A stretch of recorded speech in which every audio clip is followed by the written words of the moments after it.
meron ako isang buong manok at pinapaluto sa akin ng kasamahan ko ditong may birthday, si Rupanta. Yung nakikita nyo minsan sa video ko.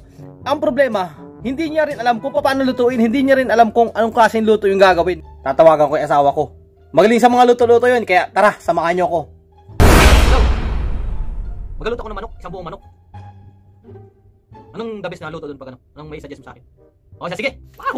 Dali-dali ko nang nilabas yung pinalambot kong manok at nilinisan. At habang nasa kabilang linya si Clay, tinuturuan niya ako kung anong mga samyan dapat ating gamitin. Simple lang ang mga samyan sinabi niya sa akin. Isang buong sibuyas, isang buong bawang, 2 laurel, paminta, asin, tanglad at konting magic. At pinapahiran rin niya ng konting oyster sa ibabaw ng manok. At bago pa nga magkalimutan sa recipe natin gagawin, kailangan na pala natin ng Sprite. Bumunot na rin ako sa labas ng lemongrass o tanglad. Ito yung magpapabango sa ating manok. Pagkalagay nga ng tanglad, tinahi ko na rin gamit yung dahon naman ng tanglad para hindi maglabasan yung ipinilaman natin sa loob. Lahat ng ginagawa ko dito ay base lang sa sinabi sa akin ni Clay. At naglagay na rin ako ng konting-konti lang ng mantika. Ang purpose pala ay medyo papulahin lamang yung balat ng manok. Ang sabi nga ay masasarap daw ang luto pag inasayawan. Dahil kakakaldag at napachismis na rin din kay Clay, kupo.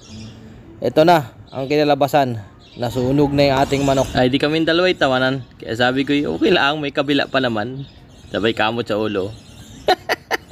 Pero kahit ganyan, goods na goods pa rin. Gagawa natin yan ng paraan. Magluto ang hilig naming mag-asawa. Kaya nga itry nyo rin. Isa rin yan sa nagapatibay ng pagsasama. Habang hinihintay ko na masangkot siya yung dibdib na parte ng manok, ipapakita ko naman sa inyo yung kung anong saktong-saktong kulay na dapat ay sangkot nyo lang sa manok. Kumuha na rin ako ng 2 Sprite. At ito yung ipapanghalo natin. Siya yung magpapalasa at siya na rin yung luluto ng diretsuhan sa loob ng manok. Papakuluan lang natin ito hanggang sa maiga. Dati nga pala, may kwento ko lang, ang gusto ko sa mga luto, lagi maraming sabaw. Sa dami nyo magkakapatid, dinamihan ng sabaw para lang magkasya. Ganyan ang kalimitang buhay sa probinsya.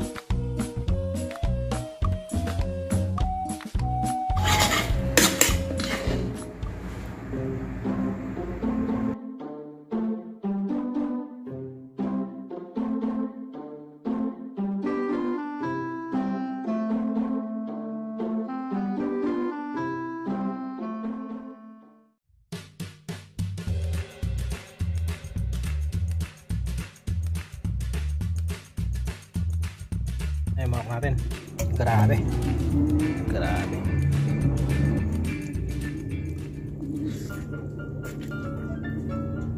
Then Chef Rupanta and Chef Mac will teach them.